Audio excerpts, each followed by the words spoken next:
back with another video. This one's going to be electronically related. This landed on my desk last month, and it's a Trovan LID500 or a T-LID500, depending on how you do the numbering system. And it's made by Trovan Limited. This one I think was picked up for $10 or something at some point. I'm not sure where, but it just landed on my desk.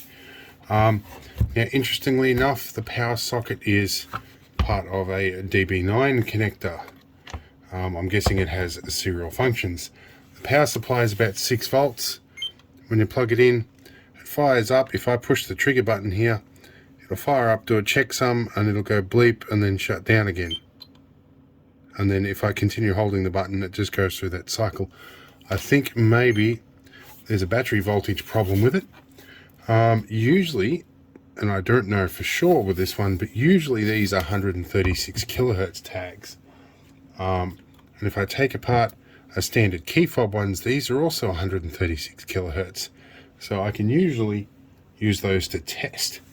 But it's going to be interesting to open this up and find out exactly what's in here, if there really is a battery set or whatnot. But yeah, this connector is interesting. Let's fish the power supply out and see what that is. Alright, so the power supply is a 14.5 volt 60 milliamp NICAD charger. So I'm going to assume from that it's probably got NICADs in it, which I can probably replace with nickel metal hydrides. Although I do have some low self-discharge nickel metal hydrides kicking around that are surplus to requirement. But there's probably going to be at least 8 or 10 of them in there to achieve that voltage. Alright, so let's get this thing open and see what's in it. Now, the first thing I notice when I tip it up and down, you'll probably hear this. There's some debris in there. That doesn't sound good. That sounds very much like a battery pack that has disintegrated. Clearly this is the coil section, and there's 2 visible I think these are hex screws here. I've got a bit of a crackly voice. And this one's actually got a number, 450, etched into the bottom, and a 335 in there. So this one's obviously been in service at some point. And it looks like there's some iodine or some blood or something, or it would be browner than that. It's probably iodine or marking paint. It's probably been used with livestock at some point. So, let's see if I can get this open. I'll start by taking these out. Alright, get our fancy screwdriver set and see what we can do here. No, that is not quite right. Surely I'll have a bit that fits it, that one. Okay,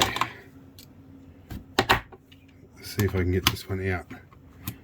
And you'd swear I have an Alaskan Malamute living in the house, but I have 2 very long-haired women in the house.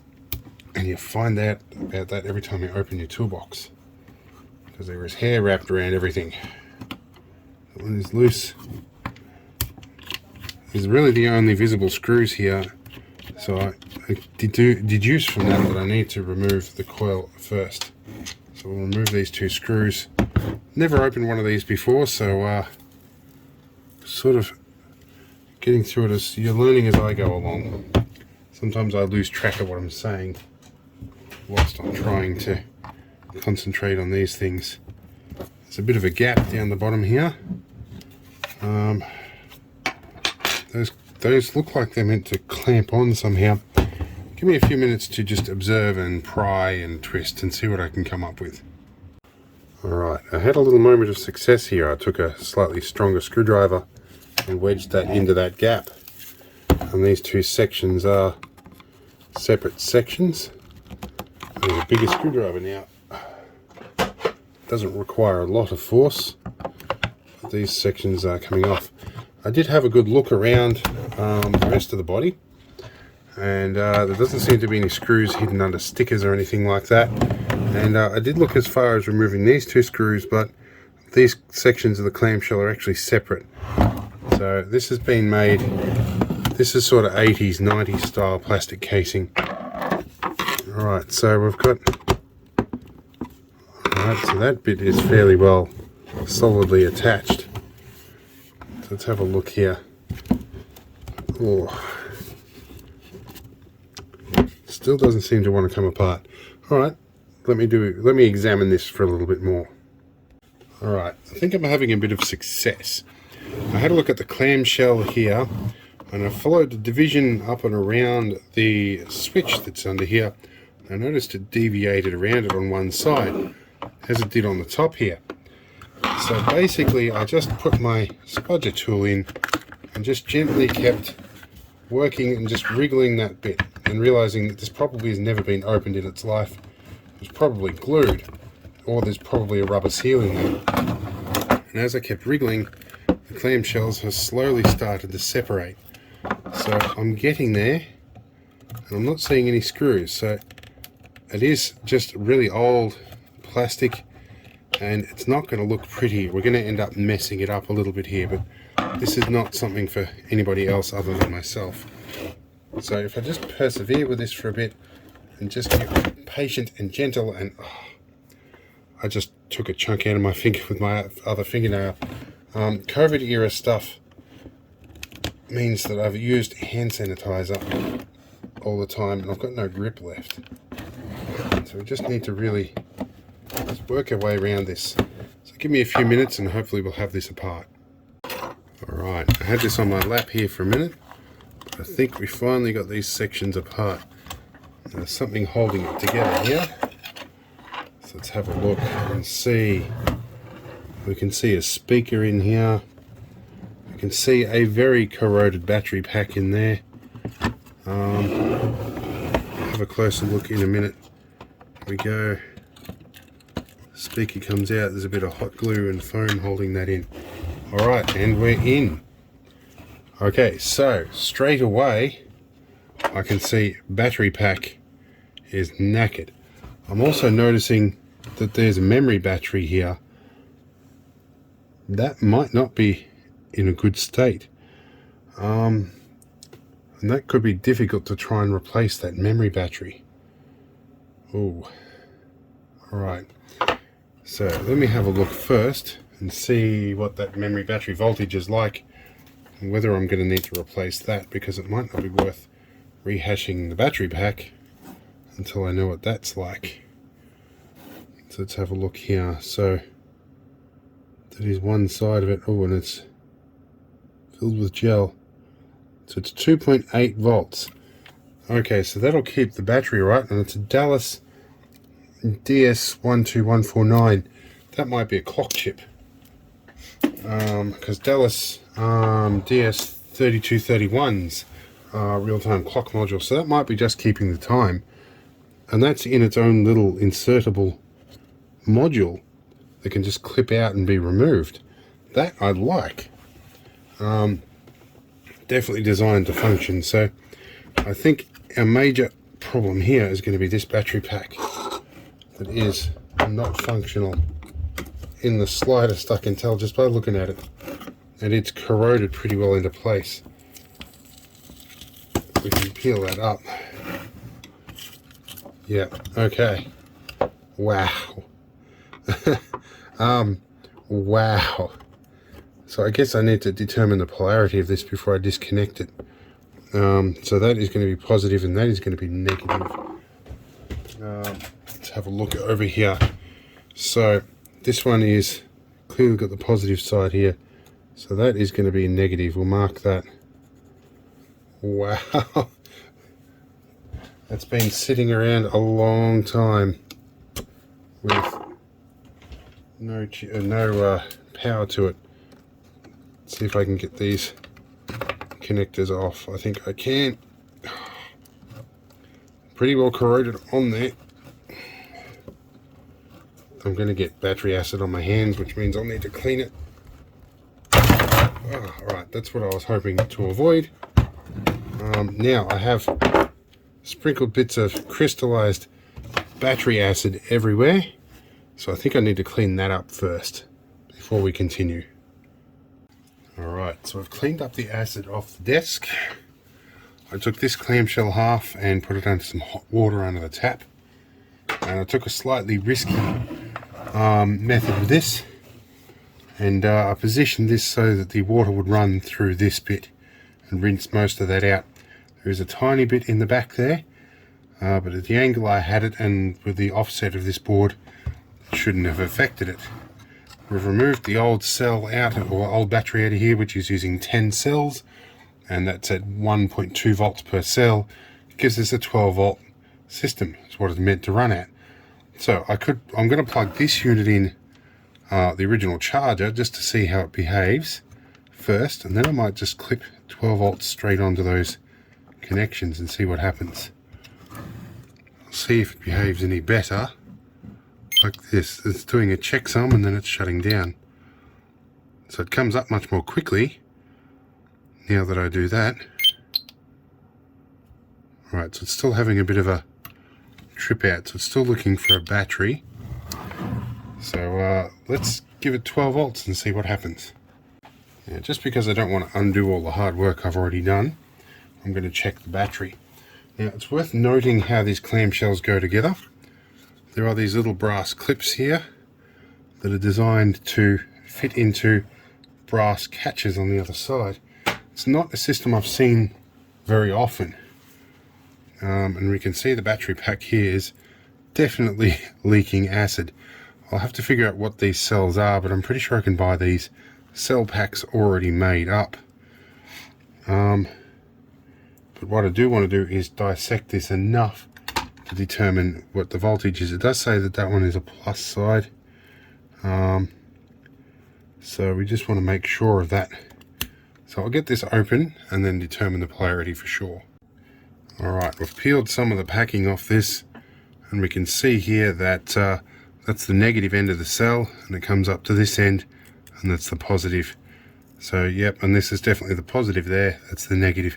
So that was labeled correctly. These cell types, I'm going to have to figure out what they are. And this is, every single cell on this is leaking horribly. So I'm going to have to wash my hands again. I'm going to grab the calipers out here and measure these cells so that I can find the correct ones in the future. So we are looking at a diameter of 17 mil and a length of 29.5 mil. Alright, I'll find some compatible cells for it at some point. Let's get rid of this thing. Alright, we'll move our camera angle slightly. Now, next problem, we're going to try and clean these up enough to make them useful. I will probably end up replacing that entirely.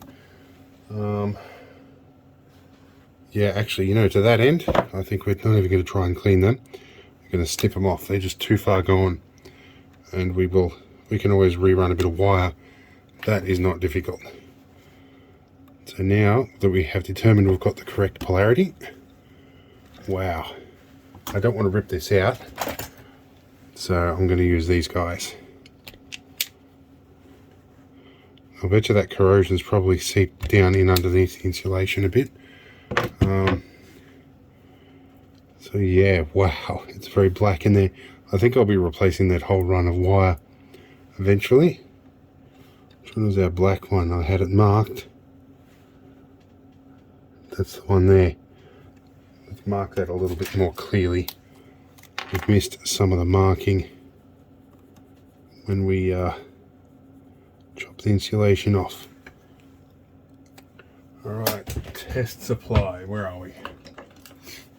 Now let's angle up so you can see what I'm doing over here. This is my distribution board that I've used. That's just an LED I have on a 2-prong connector. I have one of these guys to the 12 volt side, which is on charge, and it currently says 12.7 volts over here. I have it on charge at the moment. It also does show up at the top here, and we're going to clip onto here. So this is our negative and this is our positive. No magic smoke so far, but sometimes that can be delayed.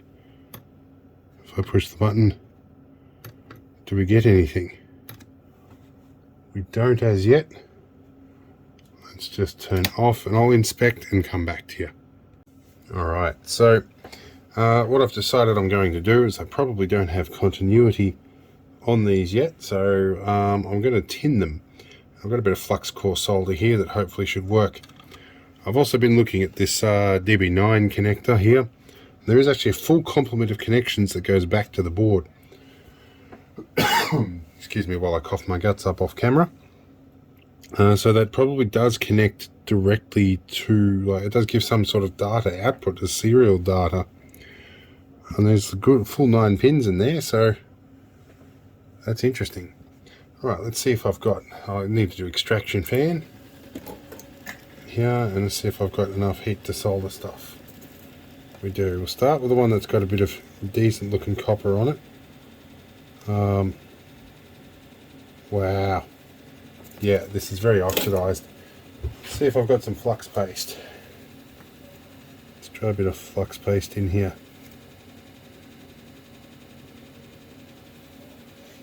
I could just replace that piece of wire entirely, but it's,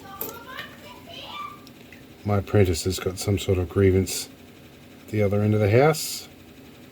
Not that I'm going to really check that out right now. Whoa. Yeah. Alright, so I think probably replacing this piece of wire is going to have to be my option. Not even the flux paste or flux gel is cleaning that up. So yeah, that wire is knackered. I do notice though that wire tracking back to here does have a little black ring on it. That's where those wires come back to. So let's unthread them entirely.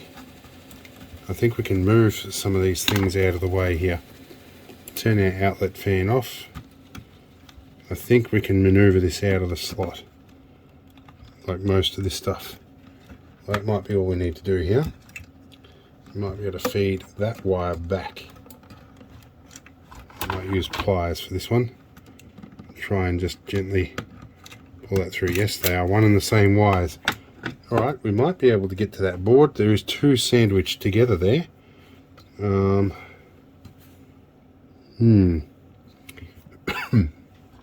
going to snip a fair chunk of that wire off here and run back to it. At least that way I can determine the negative from that end. Where's my wire strippers? My strippers have run off again. Maybe it's because I didn't pay them. No, that wire has... Wow, it's still green and crappy all the way in there. That whole length of wire is gone. Alright, I'll have to pull these boards out, so give me a moment. Alright, so I've changed lenses to do this bit.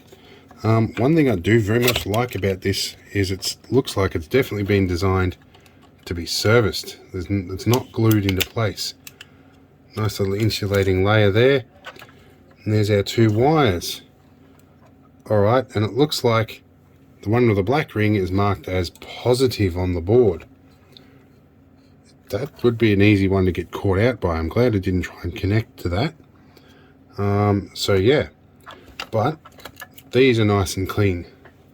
So I think I can get to them. Where's that flux paste again? Just going to get a little bit of flux gel onto this. If I can get into here, you guys can see what I'm doing. Yep. Cool. I need to pick up some more of this stuff. Alright. Now we should be able to. We need to turn the extraction fan out. And it looks like I'm about to get a visitor. So we'll rip these guys out. And then we'll check our polarity. There's one. There's two.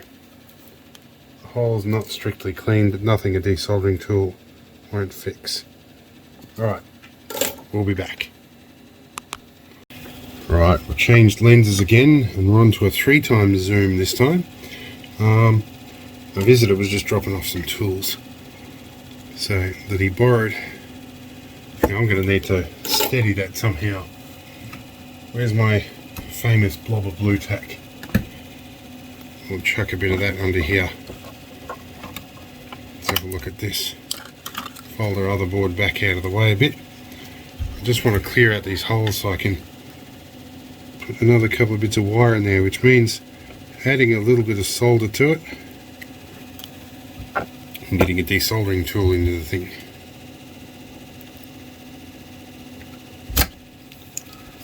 Right, I think I cleared that hole out nicely.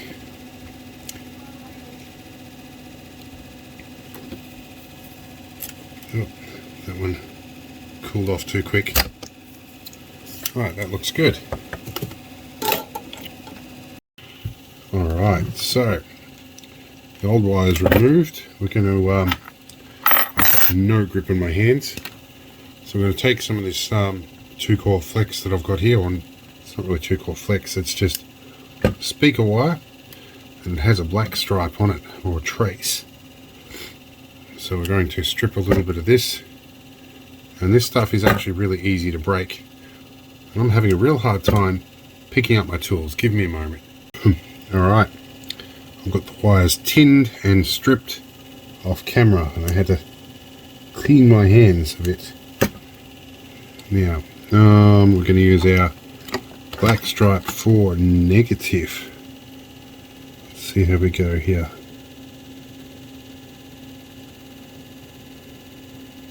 I can position them through that hole both at once. That will be ideal. Okay, here we go. Let's bring our camera angle up slightly. Right, now we get a bit of flux core 6040 tin lead. Let's have a look in here. Can we just blow a little bit of that in there? That'll be good. Alright, now we've got some fresh wires attached. Let's reassemble. Go back to our 0.6 times zoom lens for that. Oh, that's stuck to the blue tack. We had all this stuff repositioned for the camera.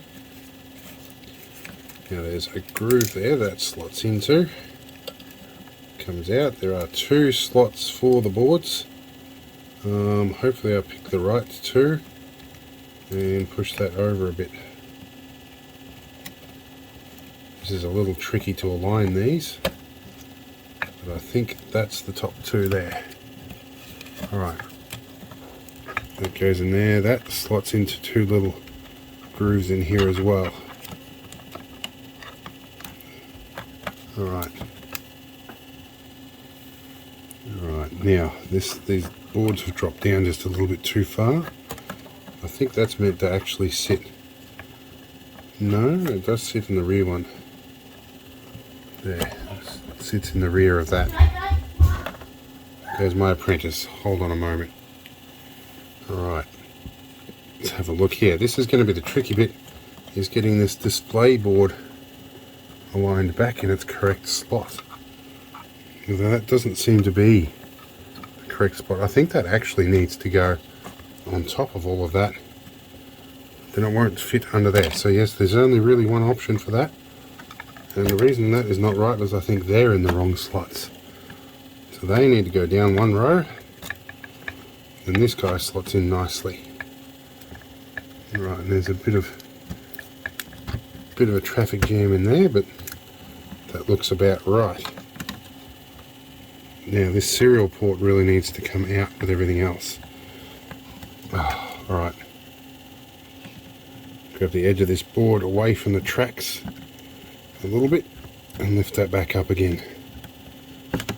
Because the serial port needs to go in simultaneously at the same time as do these. It all goes in at the same time. Alright, that can go in there. Okay, now I took that little plastic display cover out of there just temporarily. Okay, now we did use the black trace for the negative. Right, let's see if we can get some life out of this now on the 12 volt side. So, geez, this stuff is so easy to, it's just, yeah, it's not the greatest cable, but I think I paid like 20 bucks for 100 meters of this stuff as well, so I can't complain too much.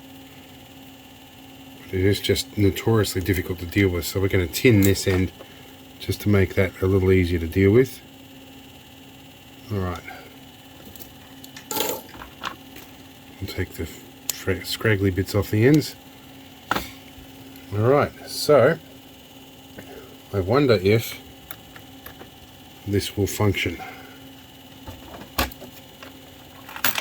So we just double and triple check everything. So there's clearly a plus on the board, although I had marked that because based on that black ring, but I don't know if that black ring was correct or not. So I'm going to go by the plus on the board. I think that's the most reliable option, which means that's our negative and that's our positive. Alright, magic smoke time. Hey, it come up this time straight away. Alright, and let's see if I can get a better position for it. Right, I'm going to 3x zoom here, and we're going to click our button. Fires up straight away. Does a checksum, and then it goes bleep and turns off. Alright, so let's find a tag. Got this one. I'll put this over near the sensor here, and we'll fire this up. I'll push the button. I've bumped something. A clip has come off. Where are we? Let's reattach our 12-volt clip down here. Hold our tag in front of the coil. Oh. Oh. Ah, it read the tag. I think it did. Alright. That is useful. Alright, let's try a different tag. We've got another one of a slightly different style here. Let's try this one. Let's go. Yep. And it actually momentarily pulled about 1 amp. Okay, so let's just let that turn off, and I'll push the button again and see if I get the same result without a tag detected. Okay, so it might not be. Let's hold this down. Okay, so we have to hold it down. Right, we're going to go back to wide angle because I just dropped the camera. Now, you have to hold this down. So we're holding it down, and it's pulling 1.5 amps, and it's not reading that tag. So let's see here. Oh, I can't pick this one up.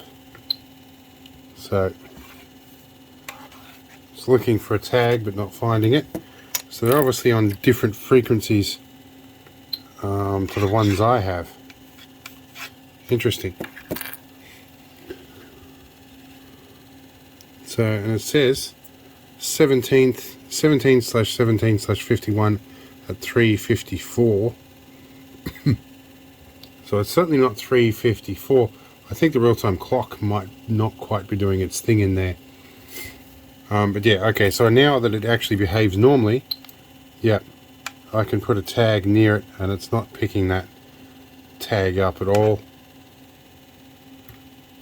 I'm just watching this red light on the base here. If I hold this down, it's flickering away, and after a bit it goes into a slow pulse. So I'm going to put the tag here nearby and then hold it, and it's reading. It says reading on the screen. Let me actually zoom in. Alright, now we've got a much better view of the screen. So if I pull this without a tag in front of it and hold it on, it does its reading cycle. And then when I let it go, it stays in that for a little bit, and then it should turn off in a moment. And if I put the tag in front of it and hold it down, it does attempt to read, but it can't read anything. Okay, so plus side is I know that side of it works. I need to source myself a new battery for it. Alright, so now that I know that I have a mostly functioning unit, it's probably worth me actually packing a battery for it. So I will try and find a battery or a cell combination of batteries that will fit it. I probably can. I can probably find something like on AliExpress or whatnot that will do the job. For the moment though, I am going to run this cable through a slightly different route here into the battery bay and just coil all this extra stuff up and plonk it in here, and I'm going to put the clamshells back together. I might stick that in with a bit of blue tack. and I'll find some batteries. But for now, that's a preliminary look at it that shows you how it all pretty well works. And this is the little magnifying lens that was causing all that photography or photographic shenanigans before. All right, so yeah, give me a moment. All right, we're just gonna, just for the moment, put these back together, because with most of these projects I've pretty well got to open them up, look for the parts, then order the bits, and then come back to them. And you know, I like to get a bit of content out at regular intervals, so this one might wait until I can get the battery pack, but at least you've kind of seen what's happening here. And I might try and find myself an animal tag or two. I think I can get them out of China as well, and find out what frequency this actually works at. I did have a quick look online to see if I could find the right frequency for it, or a manual or something, and I couldn't quickly and easily find one, but it may turn up in the future. But anyway, I'm leaving this loosely joined because I'm going to come back to this. But yeah, it's nice to get that dead battery out of there, and it's nicely designed, and it's compartmentalized that battery, which has stopped the rest of this from getting damaged. So overall, I am impressed by Trovan's design, although this is definitely indicative of German-made stuff from the 80s. And it's it says here on the bottom, made in Germany by AEG and Telefunken Electronic, patents pending. So yeah, definitely it is 80s or 90s Telefunken design. I definitely see that, even the down to the LEDs they've used in the back here. So all right, we'll put this in the to fix later pile, and we'll come back to it. But I hope it was interesting for you just to have a quick look inside one of these. Hopefully I'll get the right bits and I'll actually be able to demonstrate it functioning in the very near future.